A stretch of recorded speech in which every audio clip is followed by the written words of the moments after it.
Tell me a little bit about baseball.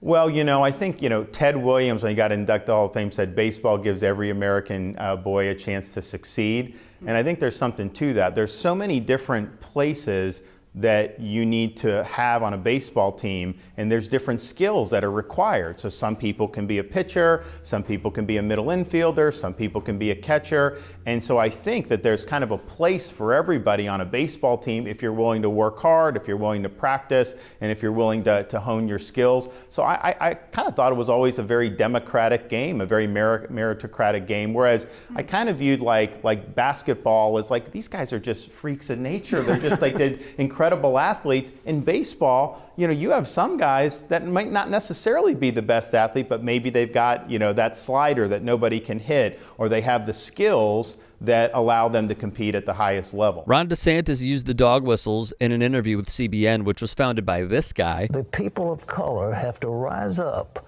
and overtake their oppressors, and then, having gotten the whip handle, if I can use that term, then to instruct their white neighbors how to behave. Now that's critical race theory. My wife has become a real problem. She has no respect for me as the head of the house. She insults me. She even went as far as stretching her hand to beat me. I've lost my self-confidence. Her words hurt so much, and she refuses to talk through our problems. Please tell me what I can do. Well, you could become a Muslim, then you could beat her. Racist evangelical Pat Robertson. The black is a better athlete to begin with because he's been bred to be that way, because of his high thighs and big thighs that goes up into his back. And years back, Jimmy the Greek Snyder was fired for saying what DeSantis wanted to. Thus, when DeSantis does this, in the words of Cuddy, it's all by design. That's the thing with athletes and stereotypes.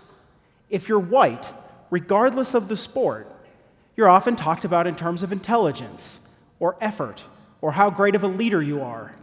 If you're black, it's about physical strength, natural ability, or athleticism. Scholar Pat Ferrucci spoke on this. It's a stereotype we continually see. The black athlete is just a freak of nature, but the white athlete is the smart one, the knowledgeable one, the team leader. The fast twitch theory, outdated and racist, was what DeSantis hinted towards. By inserting in its place, he used the freaks of nature line. DeSantis is just carrying the water.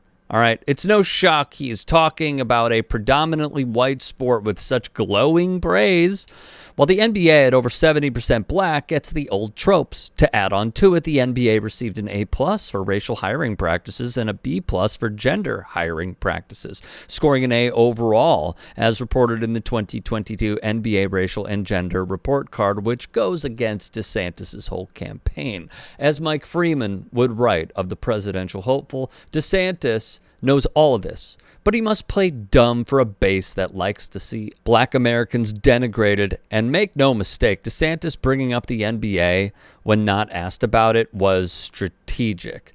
Indeed, it was. Or as someone once said, shut up and dribble. LeBron James. LeBron James, with the responsibility he has, should have kept his mouth shut. And by the way, LeBron James, you can have him. DeSantis has been misleading many times before when it comes to race. In fact, DeSantis is one of the most prominent anti-black politicians alive. The NAACP even issued a travel advisory warning black Americans about going to the state because of DeSantis' policies, wrote Mike Freeman, adding he's misled about critical race theory, saying it teaches children to hate America. He's misled about wokeness, saying it's a threat. He said America wasn't built on stolen land. Anyone who lives on Earth 1 knows it was. So yes, DeSantis knows exactly what he's doing. Then there's David Brody, the host with CBN, who interviewed Ron, using the forces of Christianity to defend Donald Trump and the former president's indictment. He also tried Elon-style memeing, which got 4 likes.